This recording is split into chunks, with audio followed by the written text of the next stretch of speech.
पूरा परिचय आपका। वही तो बोल रहा हूँ। मैं उपाध्यक्ष भारत विकास परिषद नवज्योति शाखा नितिन अग्रवाल। आज के कार्यक्रम में मुख्य अतिथि कौन कौन रहे और क्या कुछ कार्यक्रम रहा आज के? आज के कार्यक्रम में हमारे मुख्य अतिथि राजा जनक जी और माता रानी सुनन्या और दशरथ जी और कौशल्या जी और हमारे मुरारी लाल जी जनकपुरी अध्यक्ष बने हुए इस तरह के कार्यक्रम करने से क्या कुछ लाभ होने वाला है आपकी समिति को? हमें तो इस कार्यक्रम को करने के लिए अपने सनातन धर्म के लिए ये कार्यक्रम किया जाता है। और जैसे सनातन धर्म है क्या? सनातन धर्म जैसे कि अपने पूज्य जितने भी होते हैं भगवान, उनके बारे में करना, उनके प्रोग्राम करना, जिससे हमारी आने वाली पीढ़ियाँ आगे इस चीज़ की सीख मिले कि हमारे पूर्वज कौन थे, हमारे भगवान कौन थे।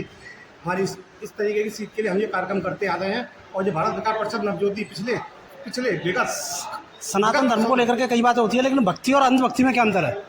भक्ति और अंधभक्ति का तो विश्वास मतलब पब्लिक के लिए ये इस तरीके के कार्यक्रम आयोजित इसीलिए किए जाते हैं कि अपने लोग इस तरीके के भावना जागृत हो कि रामचंद्र जी सीता जी का विवाह कितने समय पहले हुआ था। और आजकल जो दिखा था गीता में जो पाठ पढ़ाया जाता है, जो रामचंद्र जी की क्लासों में जो उपदेश दिए जाते हैं, वो इसीलिए दिए जाते हैं कि हमें इससे सीख मिले कि रामचंद्र जी और सीता जी का विवाह हुआ था। और ये युगों से चलता आ रहा है और इससे हमारे आजकल के बच्चे इससे प्रेरित हों, हमारा सनातन धर्म जगे और अपने भगवान को माने। मायने रखते देखिए, सम्मान राजा दशरथ जी या राजा जनक जी जो है, जैसे रसोई रत्न वाले राजा जनक जी हैं, राजेश अग्रवाल जी या अजय भाई साहब बीएन ग्रुप वाले हैं, सम्मान उनका नहीं है, सम्मान उनके पात्रों का है। क्योंकि सांस्कृतिक विरासत को बनाए रखने के लिए वो जिस तरीके से मेहनत करके तन मन और धन से समाज में आगे बढ़े हैं, सम्मान उनका है कि अपने पात्रों से वो इस तरीके का व्यक्तित्व लोगों को दिखाएं, समझाएं और हमारी जो पुरानी सभ्यता है उसका मान बना रहे, उसका सम्मान बना रहे और आगे हमारी जो आगे आने वाली पीढ़ी है वो उससे एक प्रेरणा ले, उन पात्रों से प्रेरणा ले।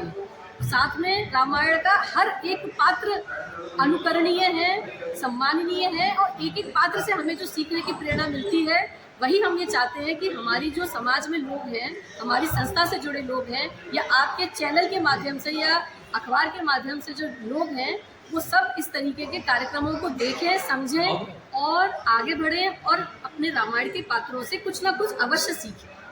पूरा परिचय आपका। मैं प्रदीप अग्रवाल, संस्थापक भारत विकास परिषद नवज्योति। क्या कुछ कहना चाहेंगे, आज किस तरह का कार्यक्रम हो रहा है? देखिए, ये हम 17 वर्ष से करते चले आ रहे हैं। हमारा एक ही उद्देश्य है, समाज को एक धागे के अंदर परोना, जो हमारे योगी जी और मोदी जी भी कर रहे हैं। इसके अलावा जो राम की प्रेरणा है, जो राजा दशरथ जी की प्रेरणा है, जो राजा जनक जी की प्रेरणा है, उसमें हमें ऐसा लगता है कि हमारे यहाँ वो युग आ गया जिस समय भगवान राम हुए हैं। राम ने जितने कष्ट रहे हैं, उनके माता पिता का सम्मान करना हमारा दायित्व है। हमें समाज में ये संदेश देना चाहिए कि राजा राम के पिता राजा दशरथ, माता कौशल्या, जनक जी किस उदार दिल के थे, कितने उन्होंने परोपकार किए हैं।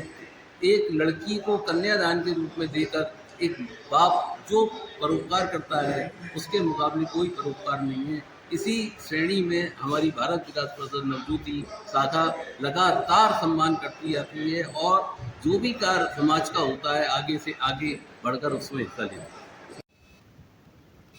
पूरा परिचय आपका। जी, दीपिका मित्तल, सीए, भारत विकास परिषद नवज्योति शाखा की अध्यक्ष।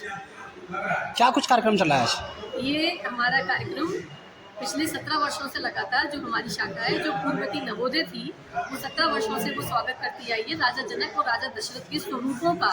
और रानी सुनैना और रानी कौशल्या जी का सम्मान समारोह आज हमारी संस्था ने यहाँ आयोजित किया है। अच्छा जी, कौशल्या के जीवन से मैं क्या प्रेरणा मिलती है?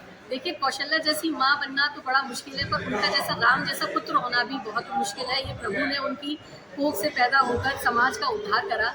ऐसी माँ को तो शत शत नमन है और मैं तो चाहती हूँ कि ऐसी माँ हर बने और राम जैसे पुत्र को जन्म देके और ऐसी उसके अंदर उसके व्यक्तित्व को निखारने के लिए उसके अंदर गुण भरे और जिससे कि हर बच्चा समाज में फैली विकृतियों को दूर करे, सामाजिक बुराइयों को दूर करे, समाज के लिए काम करे, अच्छा पुत्र बने, अच्छा पिता बने, अच्छा पति बने और समाज का मार्गदर्शन बने।